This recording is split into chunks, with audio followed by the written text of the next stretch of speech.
Hello nha, hôm nay mình làm món mì lá mì nha cả nhà này. Để vứt đủ liều được cả nhà. Đây là lá mì, đây là sa, đây là lẻ, còn là phát. Mình làm ít thôi.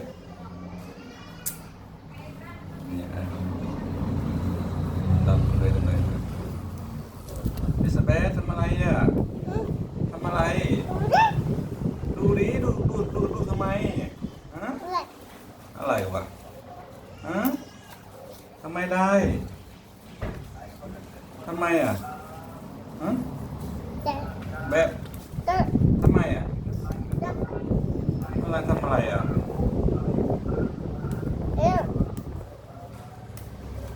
แบบทำอะไรอ่ะฮะ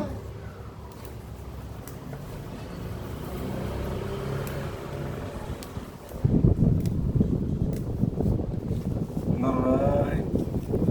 แบบทำไมอ่ะได้ถ่ายทำไมวะดูทำไมวะกินอร่อยเสร็จนะกินทำไมทำไมไม่ต้องแล้ว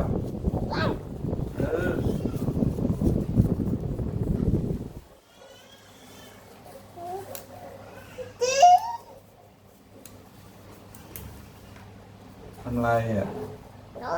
ทำอะไรอ่ะทำอะไรอ่ะทำอะไรอ่ะทำอะไรอ่ะไม่ได้เฮ้ยทำไมวะ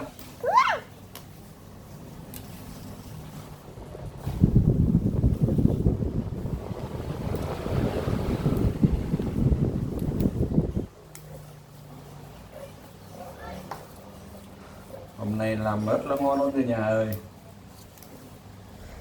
làm mì rất là ngon luôn.ทำไมอ่ะไม่ได้ทำไม่เอาไม่เอาทำไมอ่ะหืม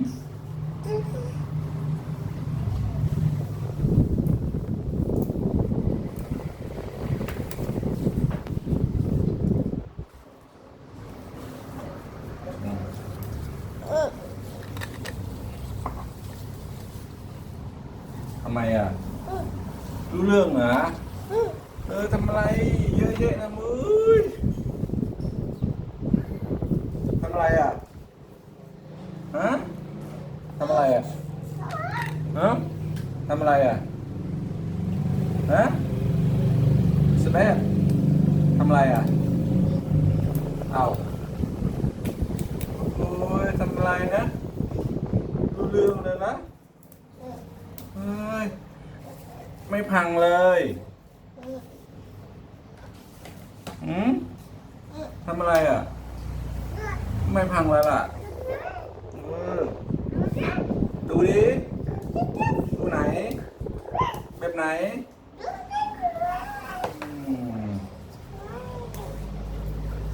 แบบไหนแบบไหน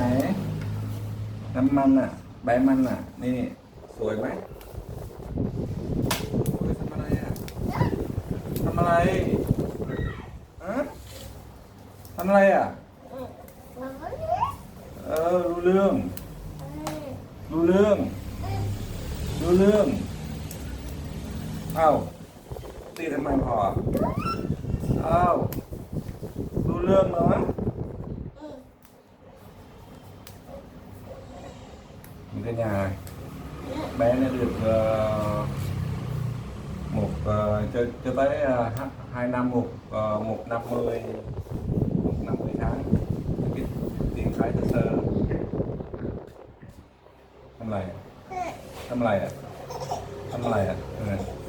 Việt Nam tên Thái này nhỉทำไรอ่ะthấy chưa